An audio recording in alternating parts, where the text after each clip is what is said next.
Hello students, welcome to the channel.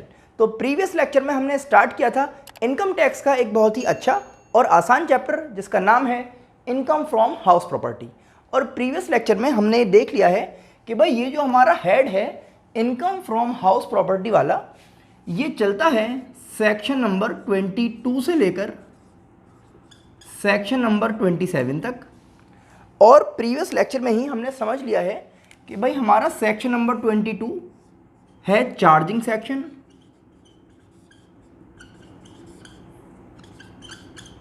और ये जो आपका सेक्शन नंबर 27 है ये रिलेटेड है डीम्ड ओनरशिप से।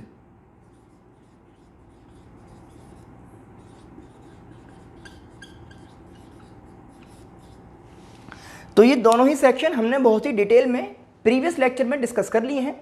तो अगर आप लोगों ने आज ही हमें ज्वाइन किया है तो आप लोगों से सिर्फ मैं इतना ही कहना चाहूँगा कि भाई पहले आप लोग जाकर प्रीवियस लेक्चर को देख लें। इसकी लिंक आपको डिस्क्रिप्शन में और यहाँ पर आई बटन में दे दी जाएगी।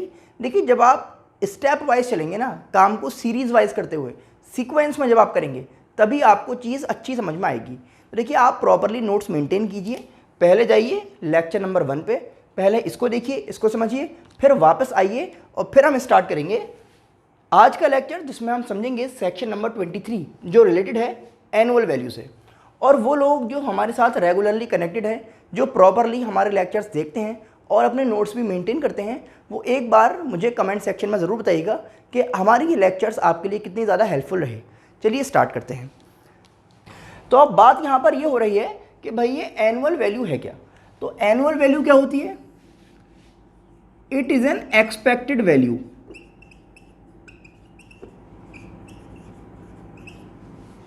It is an expected value. ये एक एक्सपेक्टेड वैल्यू होती है जितना आपकी प्रॉपर्टी अर्न कर सकती है ड्यूरिंग अ फाइनेंशियल ईयर। भाई एक साल में आपकी प्रॉपर्टी कितना अर्न कर सकती है उसे हम कहते हैं एक्सपेक्टेड वैल्यू या फिर एनुअल वैल्यू। और आपको इसी वैल्यू के अकॉर्डिंग टैक्स पे करना होता है। अब आप ये सोचेंगे कि भाई जब मैंने अपने घर को किराए पे दिया, अपनी प्रॉपर्टी को मैंने रेंट पर दिया, तो उससे मुझे कुछ रेंट रिसीव हुआ होगा, वही तो मेरी इनकम है उस प्रॉपर्टी से, तो मुझे तो उसी इनकम पर टैक्स देना चाहिए। सही बात है बिल्कुल आपकी। लेकिन कभी कभी क्या होता है कि कुछ लोग अपने आप को बहुत ज़्यादा अक्लमंद समझते हैं और गवर्नमेंट को ये बात बिल्कुल अच्छी तरह पता है। वो लोग क्या करते हैं कि अपना टैक्स बचाने के लिए अगर उनको रेंट मिला है 10,000 रुपये महीना तो शो करेंगे कि भाई हमें तो रेंट मिला है 6,000 रुपये महीना का। अब गवर्नमेंट कहाँ कहाँ पर पूछताछ करती रहेगी आपसे कि भाई किन किन लोगों से पूछेगी कि आपको जो रेंट मिला है वो 10,000 है या 6,000 है। तो गवर्नमेंट ने क्या कहा कि भाई आप अपना जितना भी एक्चुअल रेंट बता रहे हैं ना वो बिल्कुल सही बता रहे हैं। जितना आपने कहा कि भाई हमें 6,000 मिला है, हम मान रहे हैं आप बिल्कुल सच कह रहे हैं, हम तो आपसे कुछ कह ही नहीं रहे। लेकिन हमें टैक्स जो चाहिए ना वो चाहिए एक्सपेक्टेड वैल्यू पर या फिर एनुअल वैल्यू पर, ठीक है ना। तो इसको किस तरह कैलकुलेट किया जाएगा अकॉर्डिंग टू सेक्शन नंबर 23, यही हम आज समझने वाले हैं।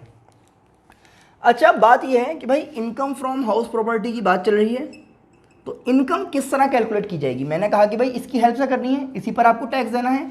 तो ये होती है आपकी एनुअल वैल्यू माइनस डिडक्शंस।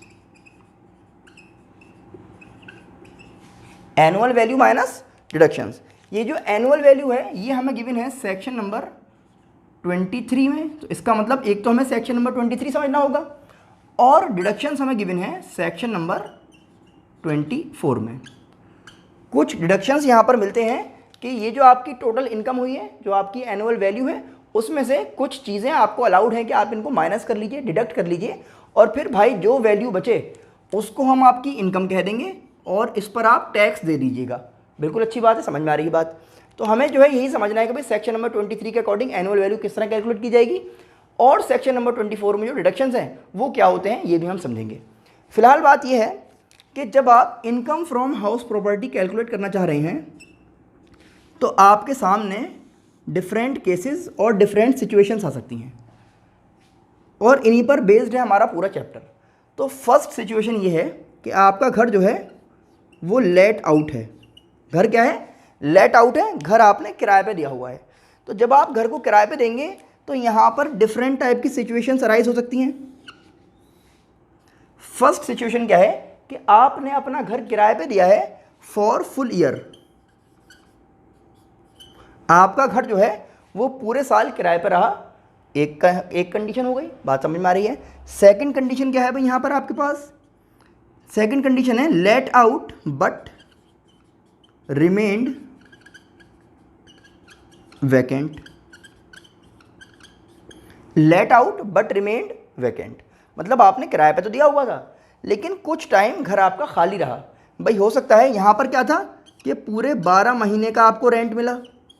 यहाँ पर क्या हुआ है कि घर आपने किराए पे तो दिया हुआ था लेकिन 12 में से सिर्फ 10 महीने वहाँ पर लोग रहे, किराएदार रहे आपके, और 2 महीने जो है वैकेंसी रही, यानी कि घर आपका खाली रहा। तो ये एक सिचुएशन है। थर्ड सिचुएशन क्या है कि आपने घर को किराए पे दिया हुआ था, है ना, तो इसको क्या कहेंगे? Part of the year let out. घर आपने किराए पे दिया हुआ है लेकिन पूरे साल के लिए नहीं, कुछ टाइम के लिए। Part of the year let out and part of the year self occupied.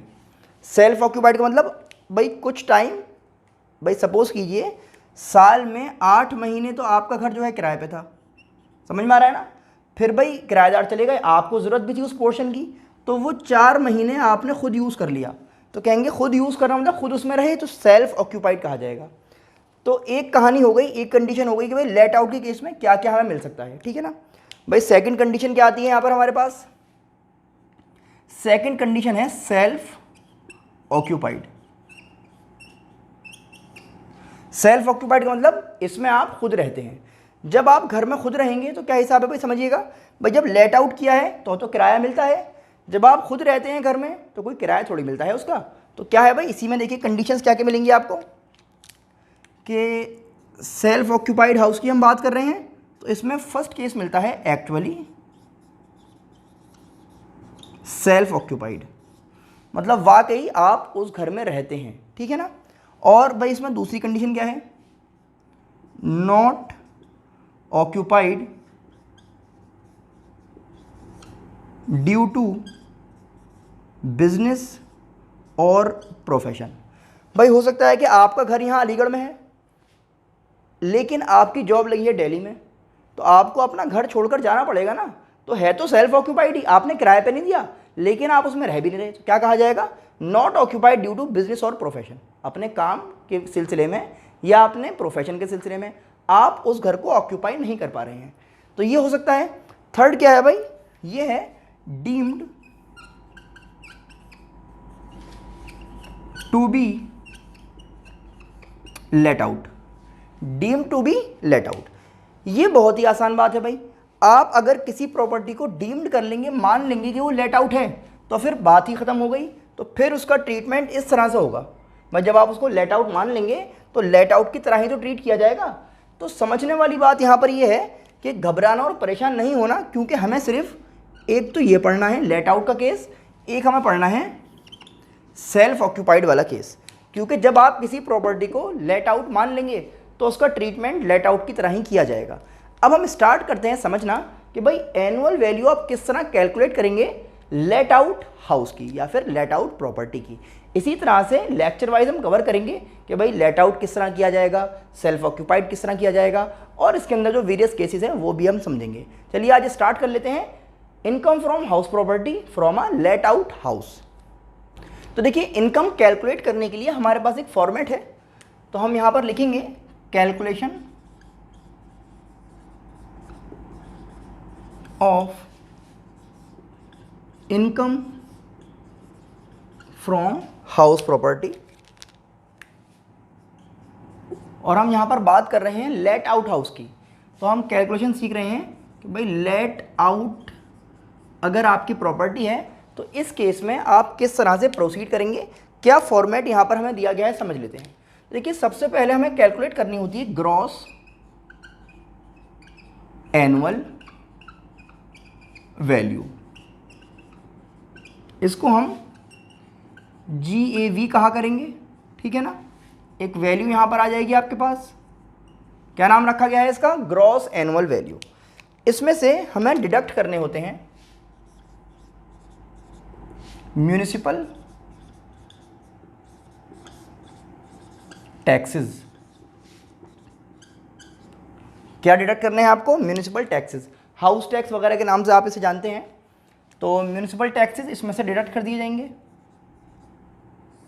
जब आप इसको डिडक्ट कर लेंगे तो एक वैल्यू यहां पर आपको मिलेगी, जिसको हम कहेंगे कि भाई ये वैल्यू है नेट एनुअल वैल्यू। ये ग्रॉस थी, ये आ जाएगी नेट एनुअल वैल्यू, ठीक है ना। इसको हम NAV कहा करेंगे, ठीक है ना। इतनी बात समझ में आ रही है। उसके बाद ये जो आपकी NAV आई है नेट एनुअल वैल्यू, इसमें से हमने क्या कहा था कि कुछ डिडक्शंस आपको अलाउ किए गए हैं। तो आप यहां पे फिर से भाई लेस करेंगे, डिडक्शंस अंडर सेक्शन US करके लिखेंगे, अंडर सेक्शन 24। हमने कहा था भाई सेक्शन नंबर 24 में कुछ डिडक्शंस हमें मिलते हैं। तो डिडक्शंस कौन कौन से हैं समझ लेते हैं भाई। इसमें हमें फर्स्ट डिडक्शन मिलता है, इसका नाम है standard deduction.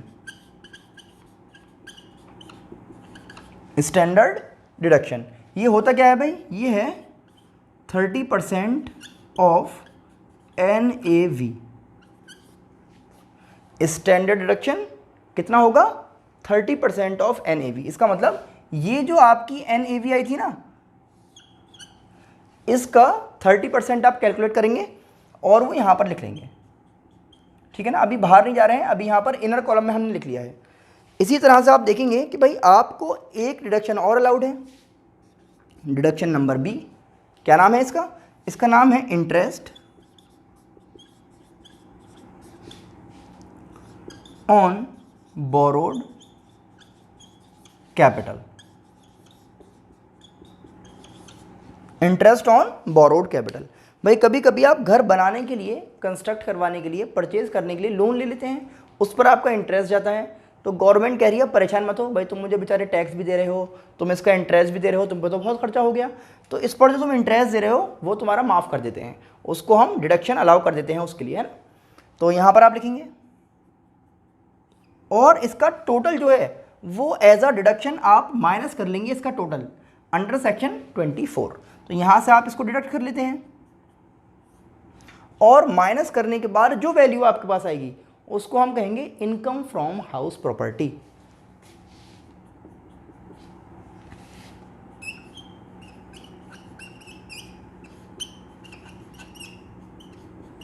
Income from house property. और देखिए इतनी बात आप लोग समझ पा रहे हैं कि सपोज कीजिए ये वैल्यू जो है मेरी निगेटिव हो जाए, वैल्यू कैसी आ जाए? निगेटिव। तो माइनस का मतलब क्या कहेंगे आप कि भाई लॉस हो रहा है, तो आप कह सकते हैं फिर इसको लॉस फ्रॉम हाउस प्रॉपर्टी। ये तो एक छोटा सा फॉर्मेट है जो आपको समझना है, बहुत आसान फॉर्मेट है, ध्यान रखिएगा, लेट आउट के लिए बनाया गया है। क्या है? ग्रॉस एनुअल वैल्यू निकालनी है, GAV। इसको हम अभी सीखेंगे कि भाई GAV किस तरह कैलकुलेट की जाती है, ये हमें समझना है। फिर क्या है? म्यूनिसिपल टैक्सेस, ये हमें डिडक्ट करने होते हैं। नेट एनुअल वैल्यू NAV आपको मिल जाएगी।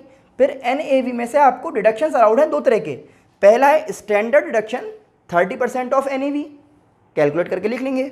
और इंटरेस्ट ऑन बोरोड कैपिटल, जितना भी आपने इंटरेस्ट दिया है इस साल वो लिखा जाएगा और माइनस करके जो फिगर आएगी उसको क्या कहेंगे आप? Income from house property.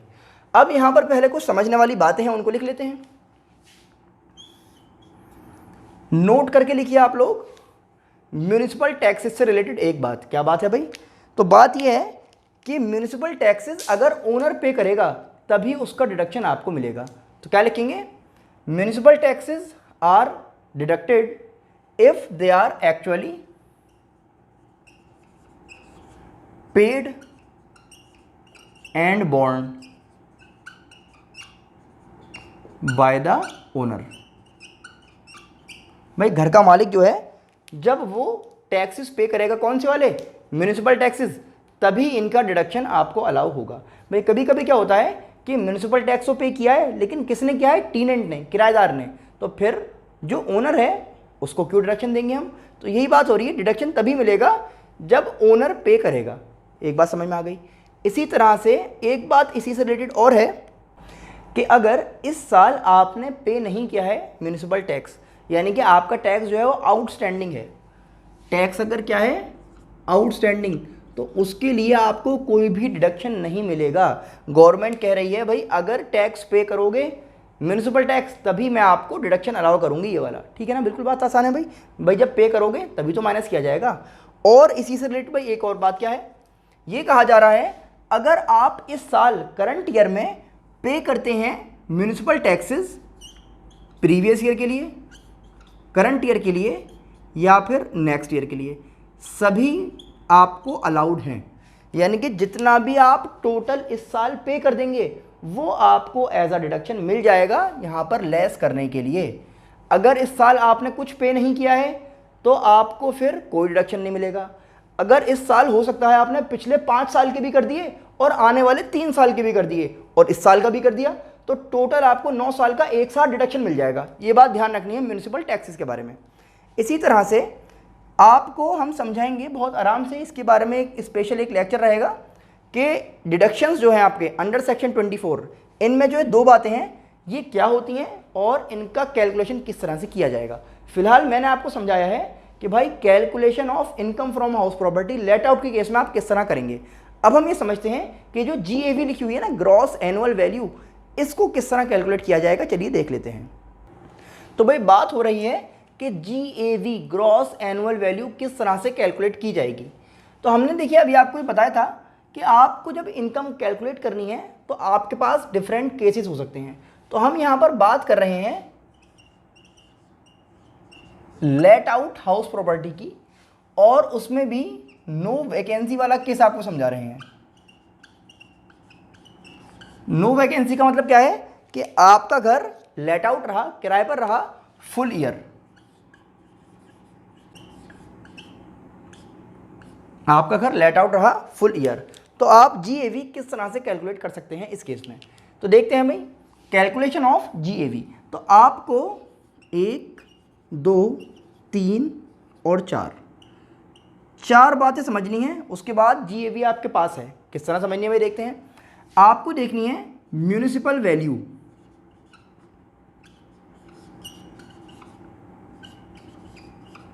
आपको देखनी है फेयर रेंटल वैल्यू, आपको देखना है स्टैंडर्ड रेंट,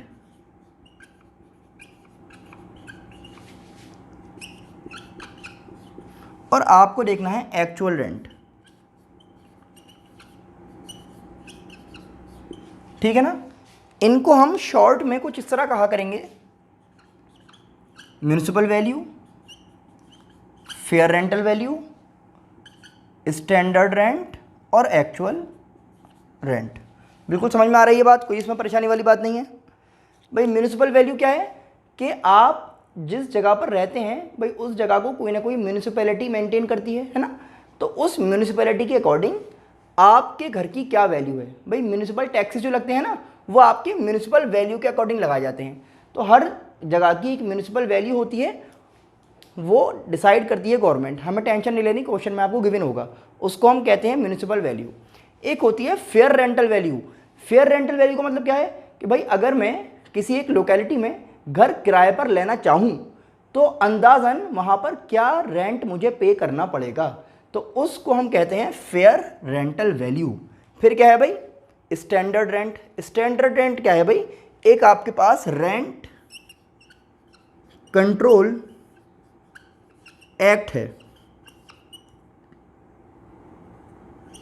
क्या नाम है, रेंट कंट्रोल एक्ट। तो भाई देखिए स्टैंडर्ड रेंट होता क्या है कि हो सकता है कि आपके कभी दादा ने या परदादा ने अपनी कोई प्रॉपर्टी किराए पर दी हो, आज से 80 या 100 साल पुरानी हम बात कर रहे हैं, तो उस टाइम पर जो लोग वहाँ रहते थे वो ऐसे ही हो सकता है 100, 200, 300 रुपये महीना वहाँ पर पे करते हों। अब उनकी कई जनरेशन्स उसी प्रॉपर्टी में रहती चली आ रही हैं, और आज की डेट में अगर भाई आप उस प्रॉपर्टी को किराए पर उठाना चाहो तो कम से कम वहाँ पर आपको जो रेंट मिलेगा वो ऐसा होगा 7-8 हज़ार रुपये, 10 हज़ार रुपये। लेकिन वो लोग आज भी कितना पे करते हैं आपको, वही 200-300 रुपये। तो भाई आप गए कोर्ट में, आपने कहा कि भाई देखिए यहाँ पर ये लोग ना खाली करते हैं, खाली वो कर नहीं सकते, लीगली आप उनसे खाली नहीं करवा सकते, वो लोग इतने साल से रहते हुए आ रहे हैं तो लीगली आप उनसे खाली तो करवा नहीं सकते, और आपको रेंट भी बहुत कम मिल रहा है ना। तो आप क्या करेंगे, आप कोर्ट में गए तो कोर्ट ने क्या किया कि एक यहाँ पर स्टैंडर्ड रेंट लगा दिया कि इस जगह को आप खाली तो नहीं करवा सकते, लेकिन आपको कम से कम इतना रेंट हम दिलवा सकते हैं। उसको कहते हैं स्टैंडर्ड रेंट। आपको क्या होता है, क्यों होता है, इसको तो समझ नहीं है। मेन बात क्या है कि क्वेश्चन में लिखा होगा स्टैंडर्ड रेंट इतना, या फिर rent under rent control act इतना, तो देख लेंगे कितना लिखा हुआ है। फिर है एक्चुअल रेंट, ये तो समझ में आ रहा होगा, ये वो पैसा है जो एक्चुअल आपने रिसीव किया। अब तक कुछ भी हमें मिला नहीं था, ये वो एक्चुअल पैसा है जो आपने रिसीव किया अभी। लेकिन जीएवी तो मिली ही नहीं, हमें कैलकुलेट क्या करनी है, हम कैलकुलेट करना चाह रहे हैं कि साहब जीएवी क्या होती है। समझते हैं क्या करना है। देखिए सबसे पहले आपको इन दो वैल्यूज़ को कंपेयर करना है, आपको इन दो वैल्यूज़ को कंपेयर करना है, और इनमें से जो भी हायर वैल्यू है वो आप रख लेंगे। इनमें से जो भी हायर वैल्यू होगी वो आप उठाकर रख लेंगे। एक बात समझ में आ गई। अच्छा आप ये ध्यान रखिएगा कि क्वेश्चन में जब आपको वैल्यूज़ मिले ना, तो पहले आपको इसी ऑर्डर में इनको अरेंज करना होगा, तभी आप इसको सही तरह से कर सकते हैं। फिर क्या करना है आपको समझिए। अब ये हायर वैल्यू आपको मिल गई, अब इसको हमें कंपेयर करना है स्टैंडर्ड रेंट से। इन दोनों में से जो हायर वैल्यू आई थी उसको हमें कंपेयर करना है स्टैंडर्ड रेंट से, और इनमें से हमें फाइंड करनी है लोअर वैल्यू। इन दोनों में से जो भी लोअर वैल्यू होगी वो आप उठाकर रख लेंगे, और इसको हम कहते हैं एक्सपेक्टेड रेंट।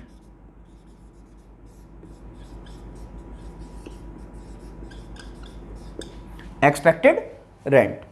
फिर आपको अपने एक्सपेक्टेड रेंट को या फिर इस लोअर वैल्यू को, कुछ भी कह सकते हैं आप, कंपेयर करना है एक्चुअल रेंट से। जितना आपको एक्चुअल रेंट मिला है, तो जब आप इसको कंपेयर कर लेंगे, फिर जो आपको वैल्यू मिलेगी उसमें से आपको कैलकुलेट करनी है हायर वैल्यू। तो देखिए बहुत आसान है, कुछ भी नहीं करना, हायर लोअर हायर ये तो करना है। ऊपर के दो नंबर उनमें से हायर, जो आंसर आया, जो वैल्यू आई उसको कंपेयर कर लो इससे, और छोटा वाला नंबर ले लो, उसको कह दो एक्सपेक्टेड रेंट, उसको कंपेयर करो एक्चुअल रेंट से, और उसमें से हायर वैल्यू निकाल लो।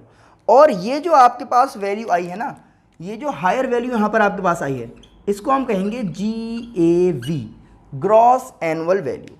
अब बात यह है, सब लोगों का दिल ये है कि भाई एक क्वेश्चन ज़रा हमें करवा दीजिए ताकि हम समझ लें कि किस तरह से GAV को कैलकुलेट किया जा रहा है। तो हमने कहा भाई समझ लो, चलिए क्वेश्चन देख लेते हैं। भाई देखिए आपसे क्वेश्चन में कहा गया है कि म्यूनिसिपल वैल्यू है 1 लाख। म्यूनिसिपल वैल्यू कितनी है? 1 लाख। फेयर रेंटल वैल्यू आपको गिवन है 1.5 लाख। अच्छा ध्यान रखिएगा, सभी वैल्यूज जो हैं पर एनम हमें चाहिए, तो पूरे साल की वैल्यू लिखी हुई है। स्टैंडर्ड रेंट यहां पर लिखा हुआ है 80,000, ठीक है ना, और एक्चुअल रेंट यहां पर गिवन है 1,70,000। अब हमसे कहा कि भाई ये वैल्यूज हमारे पास हैं, इनसे आप GAV बता दीजिए कितनी हुई। हमने कहा ठीक है बता दे रहे हैं, क्या दिक्कत है भाई। सबसे पहले हमने ये दो वैल्यूज कंपेयर की, इन दो वैल्यूज को कंपेयर करके हमने देखा, और हमने देखा भाई सबसे बड़ा नंबर कौन सा है इन दोनों में से। तो आपने कहा भाई ये कोई पूछने की बात है, ये हो गया बड़ा नंबर, है ना। तो इन दोनों का हायर हमें मिल गया। फिर क्या करना है भाई, फिर हमने इस वैल्यू को कंपेयर करना है इस वैल्यू से, और लोअर वैल्यू चाहिए। तो लोअर वैल्यू इनको कंपेयर करके देखा तो ये है 80,000 हो गई, और हमने इसको बना दिया एक्सपेक्टेड रेंट, तो 80,000 हो गया हमारा एक्सपेक्टेड रेंट। समझ में आ रहा है ना। फिर हमें कंपेयर करना है इस एक्सपेक्टेड वैल्यू को, एक्सपेक्टेड रेंट को अपने एक्चुअल रेंट से। तो एक्चुअल रेंट से 80,000 को कंपेयर करके देखा आपने, तो कितना मिला आपको? 1,70,000, क्योंकि हमें चाहिए हायर वैल्यू। तो भाई GAV हो गई हमारी 1,70,000। बताइए समझ में आ रहा है या बिल्कुल नहीं आ रहा? वेरी गुड, बहुत अच्छी बात है। चलिए समझ में आ ही रहा है तो एक क्वेश्चन यहाँ पर आपको और दे देते हैं। देखिए municipal value, fair rental value, standard rent और एक्चुअल रेंट। अब यहां पर आप देखिए म्यूनिसिपल वैल्यू आपको गिवन है 170, फेयर रेंटल वैल्यू आपको गिवन है 80,000, स्टैंडर्ड रेंट हमें गिवन है 1 लाख, और एक्चुअल रेंट है 150। ठीक है ना। कुछ भी वैल्यूज हो सकती हैं भाई, वो तो क्वेश्चन देख के पता लगेगा। यहां तो आपको समझाने के लिए मैं कुछ वैल्यूज लिख रहा हूं। अब आप मुझे बताइए, सबसे पहले इन दोनों की हायर, तो हायर कितना है भाई? 170, ठीक है ना। सबसे पहले इन दोनों को कंपेयर करो और हायर वैल्यू ले लो, तो 170 आ गया। फिर आपको इसको और इसको कंपेयर करना है। जब आपने इसको कंपेयर करा तो भाई लोअर वैल्यू चाहिए। लोअर वैल्यू कितनी हो जाएगी आपकी? 1 लाख। मिल गई भाई 1 लाख, लोअर वैल्यू आ गई। फिर आपको इसको और इसको कंपेयर करना है और आपको हायर वैल्यू चाहिए। हायर कितनी हो जाएगी आपकी? 1.5 लाख। यही बन गया आपका GAV। और ये क्या था? एक्सपेक्टेड रेंट, है ना। 1 लाख क्या बना था? Expected rent. और GAV कितना हो गया? 150।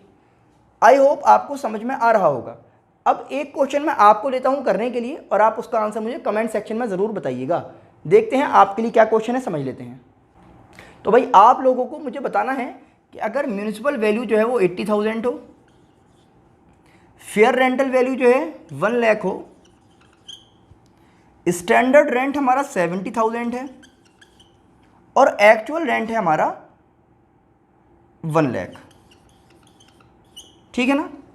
आप मुझे बताइएगा कि इस केस में आपका GAV कितना हुआ। अब आगे समझते हैं। देखिए ये कहा गया है कि अगर आपको क्वेश्चन में स्टैंडर्ड रेंट गिवन नहीं है तो हमें समझते हैं भाई कि अगर हमें क्वेश्चन में ये स्टैंडर्ड रेंट जो है वो गिवन ना हो, ठीक है ना, तो हम क्या करेंगे? तो फिर सारा काम ही आसान हो गया। क्यों? क्योंकि ये कहा गया है कि अगर आपको स्टैंडर्ड रेंट गिवन ना हो तो जो रिमेनिंग 3 चीज़ें हैं ना, उनमें से जो भी हाईएस्ट वैल्यू होगी उनको आप उठा लीजिए और वही बन जाएगी आपकी GAV।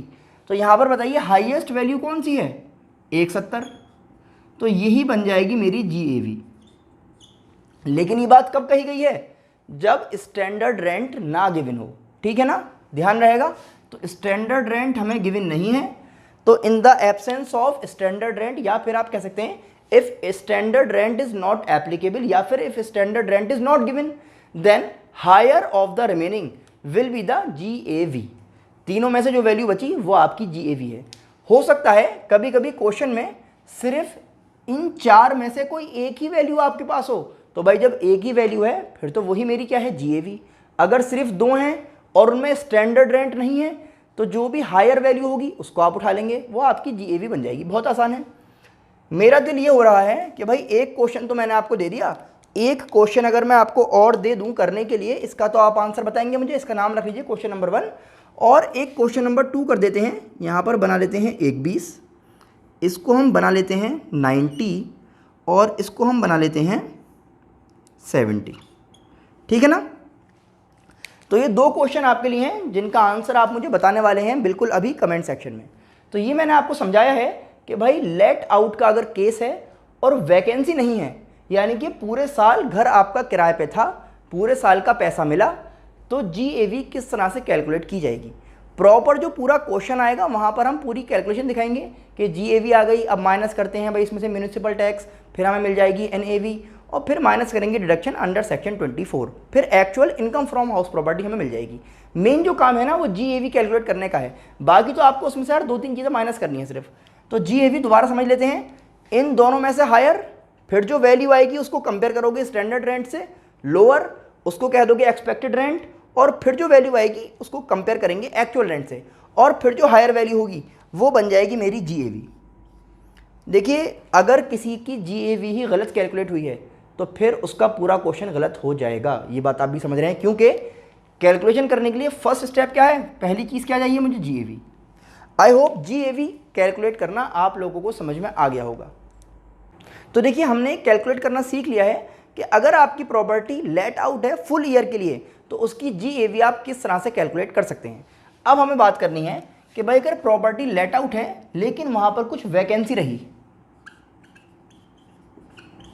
वैकेंसी का मतलब क्या बताया गया था कि भाई कुछ टाइम तो प्रॉपर्टी किराए पे है और कुछ टाइम घर खाली रहा, किराएदार नहीं आ पाए उसमें, रेंट आपको वहाँ से नहीं मिला, तो उसको क्या कहेंगे आप? वैकेंसी। ठीक है ना। तो इन केस ऑफ वैकेंसी, और प्रॉपर्टी कौन सी है? लेट आउट वाली, तो इसकी आपको एनुअल वैल्यू किस तरह से कैलकुलेट करनी है देख लेते हैं। ग्रॉस एनुअल वैल्यू की बात चल रही है।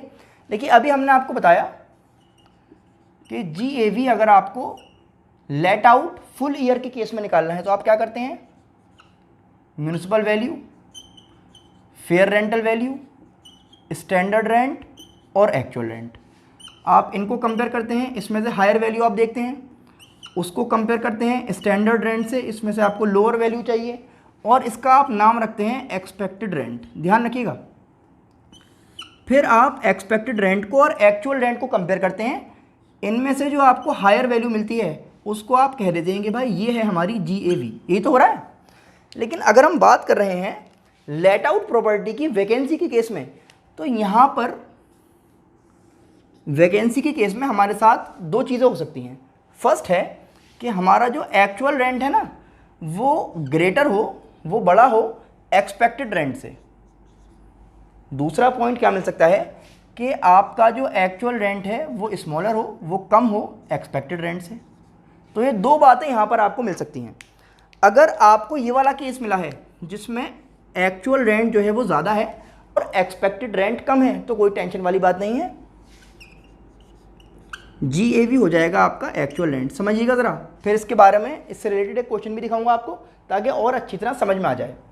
दूसरा पॉइंट क्या है, अगर एक्सपेक्टेड रेंट आपका ज़्यादा है और एक्चुअल रेंट आपका कम है, लेकिन रीज़न क्या है, वैकेंसी, यानी कि वैकेंसी की वजह से भाई, क्योंकि 1 2 3 4 महीने आपको रेंट नहीं मिला, इसीलिए एक्चुअल रेंट कम हो गया है और एक्सपेक्टेड रेंट जो है वो ज़्यादा हो गया है।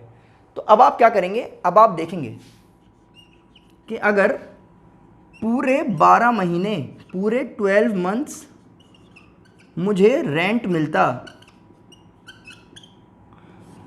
अगर पूरे 12 महीने मैं रेंट रिसीव करता, तो क्या पूरे 12 महीने का रेंट मिलाकर ये एक्चुअल रेंट ज़्यादा होता या नहीं होता इस एक्सपेक्टेड से? 12 महीने का पूरा रेंट मिलाने के बाद क्या ये एक्चुअल रेंट जो है वो ज़्यादा हो जाता एक्सपेक्टेड से या नहीं हो जाता? अगर हो जाता तब तो ये जो एक्चुअल रेंट जो आपको मिला है, एक्चुअली रिसीव्ड, एक्चुअली रिसीव्ड, इसको आप बना देंगे GAV। कब? अगर पूरे 12 महीने का मिलाकर ज़्यादा हो जाता, लेकिन अगर पूरे 12 महीने का रेंट मिलाकर भी एक्सपेक्टेड से कम रहेगा, तो फिर ये जो आपकी एक्सपेक्टेड वैल्यू है ना, इसको आप GAV कह देंगे। थोड़ा कन्फ्यूजिंग सा लग रहा होगा, तो इसको समझाने के लिए मेरे पास आपके लिए क्वेश्चन है, क्योंकि क्वेश्चन की हेल्प से ही चीज़ को आप और अच्छी तरह समझ पाएंगे। चलिए न्यूमेरिकल एक क्वेश्चन देख लेते हैं इसको समझने के लिए। तो देखिए क्वेश्चन हमारे पास है, इसकी हेल्प से हम समझते हैं। सबसे पहले तो आप मुझे ये बताइए कि वैकेंसी को 1 मिनट छोड़ देते हैं, अगर ये फुल ईयर मेरा घर लेट आउट रहे, है ना, जिसकी म्यूनिसिपल वैल्यू पूरे साल की है 80,000, फेयर रेंटल वैल्यू है 1,20,000, स्टैंडर्ड रेंट है 1 लाख का और एक्चुअल रेंट है 10,000 रुपये पर मंथ, तो पहले तो आप मुझे बताइए भाई पूरे साल का कितना होगा? 1,20,000, ठीक है ना, 12 महीने होते हैं, 12 से मल्टीप्लाई करेंगे 1,20,000 हो गया।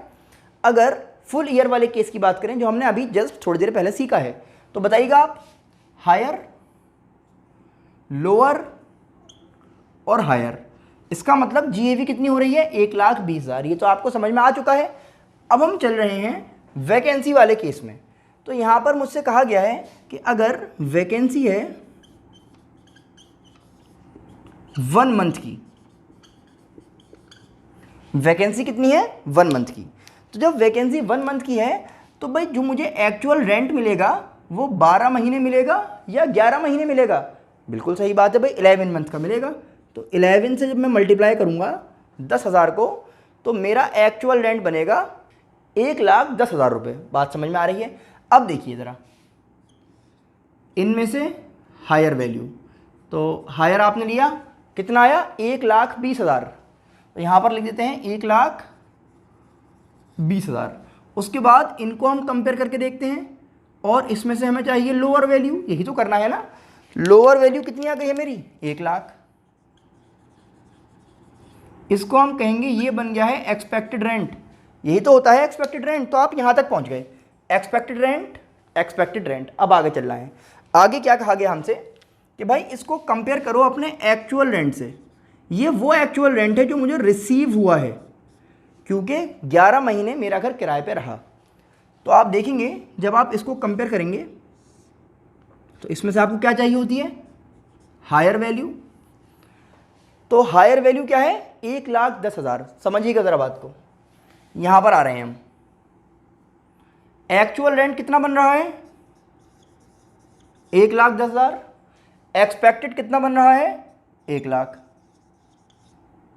एक्चुअल रेंट बड़ा है एक्सपेक्टेड से, केस है वैकेंसी का, तो हम ये कह सकते हैं कि भाई मेरी जो GAV है वो मेरा एक्चुअल रेंट होगा, यानी कि GAV हो जाएगी 1,10,000। क्या ये बात समझ में आ गई? प्रोसीजर बिल्कुल सेम है, एक्सपेक्टेड और एक्चुअल की ही तो बात है बस। तो अगर एक्चुअल बड़ा है, एक्चुअल ज़्यादा है एक्सपेक्टेड से, केस कौन सा है, वैकेंसी का, तो भाई GAV is equal to actual rent, और यहाँ पर हम लिख देंगे बहुत आसानी से बिना कोई टेंशन लिए।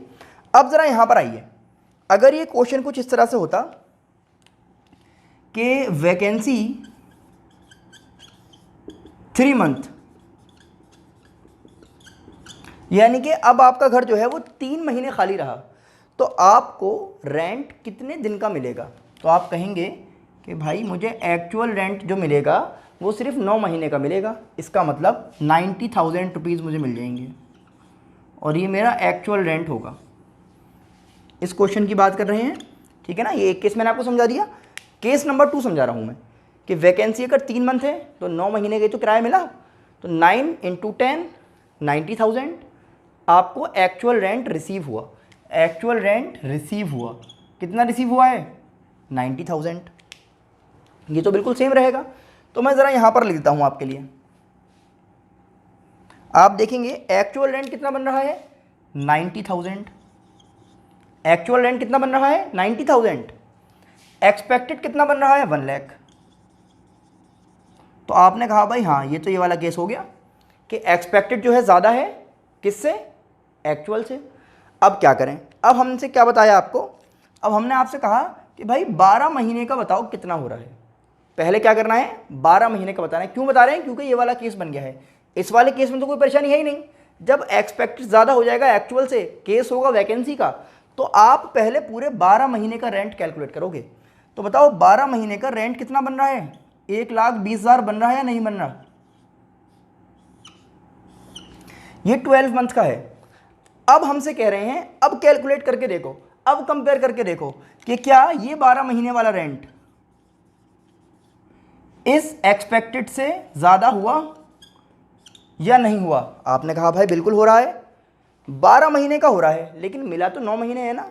तो बस इतनी बात है कि जो एक्चुअली मुझे रिसीव हुआ है ना, मैं उसी को GAV बना दूंगा। तो एक्चुअल मुझे कितना मिला है, 90,000, तो GAV हो जाएगी 90,000। समझ पा रहे हैं आप या नहीं समझ पा रहे हैं?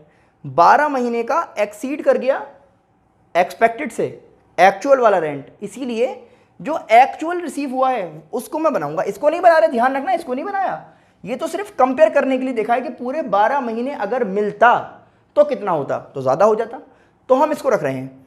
अच्छा, इसी में अगर मैं आपसे कहूँ कि हमने पूरी मेहनत कर ली और 12 महीने का जो हमारा मिला वो कितना आया, 1,20, जैसा कि अभी हमने देखा। लेकिन जो एक्सपेक्टेड हमारा था, अगर मैं मान लूँ कि एक्सपेक्टेड ये नहीं है, एक्सपेक्टेड 150 है,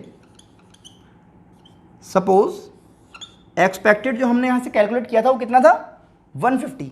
तब आप क्या करेंगे, तो अब इस केस में 150 जो है आपका, क्योंकि फिर यहाँ पर भी 150 लिखा होगा, जाहिर सी बात है, तो फिर जो 150 है आपका एक्सपेक्टेड रेंट, उसी को आप क्या बनाएंगे, GAV। तो फिर GAV बन जाएगा आपका 1,50,000। लेकिन फ़िलहाल ये कंडीशन मेरे पास नहीं है, ये तो सिर्फ एक समझाने वाली बात थी। ये मैंने आपको समझाया है कि भाई लेट आउट के केस में अगर वैकेंसी हो रही है तो किस तरह से आपको चलना है, किस तरह से आपको कंप्यूटेशन करना है। अगर एक्चुअल रेंट बड़ा है एक्सपेक्टेड रेंट से, वैकेंसी का केस है, तो कोई दिक्कत नहीं है, एज इट इज़ लिख दो। लेकिन अगर एक्चुअल रेंट कम है एक्सपेक्टेड रेंट से, वैकेंसी का केस है, तो चेक करो कि अगर मैं पूरे 12 महीने का रेंट लगा लूँ, 12 महीने का रेंट लगा लूँ, तो क्या वो एक्सपेक्टेड से ज़्यादा होगा या नहीं होगा। कहोगे बिल्कुल हो रहा है, क्योंकि ज़्यादा हो रहा है तो इसको नहीं लिखा है, जो एक्चुअल मिला है वो लिखा जाएगा। बहुत सुकून से समझा रहा हूँ, क्योंकि यहीं पर हम गलती कर देते हैं, कंपेयर वगैरह कर लिया, पता लगा इसको उठा के आपने लिख दिया। ये नहीं करना, जो एक्चुअल मिला है वही लिखा जाएगा। तो देखिए GAV किस तरह से कैलकुलेट किया जाता है ये तो हमने समझ लिया है। अब यहाँ पर एक क्वेश्चन हमारे पास है कि कैलकुलेट द एनुअल वैल्यू। हमें समझना तो अल्टीमेटली ये है ना कि एनुअल वैल्यू किस तरह से कैलकुलेट की जाए। तो NAV अभी आपने नाम देखा था ना, जो फॉर्मेट बनाया गया था, NAV कहते हैं एनुअल वैल्यू को, ठीक है ना। अब समझिए, तो आपके पास दो हाउस प्रॉपर्टी हैं या फिर दो केसेस हैं, केस ए और केस बी। यहाँ पर देखिए म्युनिसिपल वैल्यू है, फेयर रेंटल वैल्यू है, स्टैंडर्ड रेंट है, एक्चुअल रेंट है, और कहा गया है municipal taxes paid by owner और paid by tenant. Municipal taxes के बारे में हमने क्या कहा था कि अगर ओनर पे करता है तभी आपको इसका डिडक्शन मिलता है। देखिए किस तरह से हम करेंगे कैलकुलेट NAV। तो कैलकुलेशन ऑफ एनुअल वैल्यू, सबसे पहले हमें क्या चाहिए, सबसे पहले हमें लिखनी है GAV। तो GAV केस ए के लिए और केस बी के लिए, फिर हम इसमें से डिडक्ट करेंगे म्युनिसिपल टैक्सेस, ठीक है ना। और हमने आपसे कहा है कि भाई इसके बाद जो वैल्यू बचेगी इसको हम कह देंगे NAV। यही तो हमने पढ़ा था, जो फॉर्मेट हमने समझाया था आपको, समझिए भाई। तो GAV कैसे कैलकुलेट करनी है ये हम देख चुके हैं कि एक्सपेक्टेड रेंट कैलकुलेट कर लो और एक्चुअल रेंट कैलकुलेट कर लो, और इनमें से जो भी हायर वैल्यू है वही आपकी GAV हो जाएगी। आइए देखिए, तो केस ए की बात कर रहे हैं, हायर, फिर देखेंगे लोअर, फिर देखेंगे हायर। इसका मतलब आप देखेंगे जब हमने हायर देखा तो 120 और लोअर देखा तो 90, इसका मतलब एक्सपेक्टेड कितना आ रहा था 90 और एक्चुअल कितना है 132। इन दोनों में से क्या करना है आपको, कंपेयर करके हायर निकालना है ना। तो इनका हायर जो वैल्यू है वो कौन है 132, तो GAV हो जाएगी 132, ठीक है ना। आसान है, बिल्कुल समझ में आ गया। फिर चलते हैं आप केस बी की तरफ। तो केस बी में आप देख लेते हैं भाई, तो देखेंगे हायर और लोअर। अब लोअर कौन सी वैल्यू है, हायर कौन सी थी इन दोनों में 120, लोअर कौन सी है 120, तो इसका मतलब एक्सपेक्टेड रेंट हो जाएगा 120, ठीक है ना। और एक्चुअल कितना है 96, एक्चुअल कितना है 96। क्या इस क्वेश्चन में कहीं भी वैकेंसी का जिक्र किया गया है, बिल्कुल भी नहीं किया गया। इसका मतलब सिंपल बात, जो भी इनमें से हायर वैल्यू होगी उसको हम रख लेंगे, तो 120 रख लिया जाएगा, ठीक है ना। अगर क्वेश्चन वैकेंसी वाला होता फिर तो हम कुछ और करते, लेकिन फिलहाल यहां बात खत्म हो जाती है। और ये आपने लिख लिया है 120। लेस करने हैं म्युनिसिपल टैक्सेस, कहा गया है 10% ऑफ म्युनिसिपल वैल्यू। एक और चीज ध्यान रखिएगा, गलती हम क्या करते हैं कि कभी कभी इस नंबर का 10% निकाल लेते हैं, भाई इसका नहीं निकालना। 10% ऑफ म्युनिसिपल वैल्यू, कभी क्वेश्चन में अगर कहा ना हो कि बस इतना लिख दे म्युनिसिपल टैक्सेस 10%, फिर भी आपको अपने आप समझना है कि हमेशा म्युनिसिपल वैल्यू का ही लगता है म्युनिसिपल टैक्स जो होता है। तो इसका 10% लगाएंगे तो 10,000 आ जाएगा, ठीक है ना। अच्छा, माइनस हमने किया क्यों है, क्योंकि पे कर रहा है ओनर, इसीलिए हम इसको डिडक्ट कर पाए। इधर आप आएंगे तो यहां पर पे किया है टेनेंट ने, और जब टेनेंट पे करता है तो उसका डिडक्शन आपको नहीं मिलता। अब आप माइनस कर लीजिए इसको, तो 122 और 120, तो केस ए का आंसर आ रहा है 122, केस बी का आंसर आ रहा है 120। ये NAV आपने कैलकुलेट कर ली। तो आपने देखा कि NAV किस तरह से कैलकुलेट की जाती है। इसी तरह से कोई सा भी क्वेश्चन आपके पास हो, आप पहले GAV निकालिए, लेस कीजिए म्युनिसिपल टैक्सेस, अगर किसने पे किए हैं ओनर ने, टेनेंट कर रहा है तो आपको नहीं करने, और आपके पास NAV आ जाएगी। अगर क्वेश्चन में आपसे ये कहा गया होता कि आपको कैलकुलेट करनी है इनकम फ्रॉम हाउस प्रॉपर्टी, फिर आप यहां से आगे चलते और जैसा हमने आपको फॉर्मेट दिखाया था ना, तो फिर आप यहां से लिखते लेस डिडक्शंस अंडर सेक्शन 24। लेकिन फिलहाल बात क्या है कि भाई हमें कैलकुलेट करनी थी एनुअल वैल्यू, और हम यहां पर रुक गए और हमारा आंसर आ गया। आई होप आपको समझ आया होगा। अब आपको करना क्या है, इसकी प्रैक्टिस कीजिए, अपने फ्रेंड्स को ज़रूर शेयर कर दें, अपने नोट्स भी ज़रूर प्रिपेयर करते रहें, चैनल को सब्सक्राइब करना बिल्कुल भी ना भूलें। हम मिलते हैं आपसे नेक्स्ट लेक्चर में। Thanks for watching.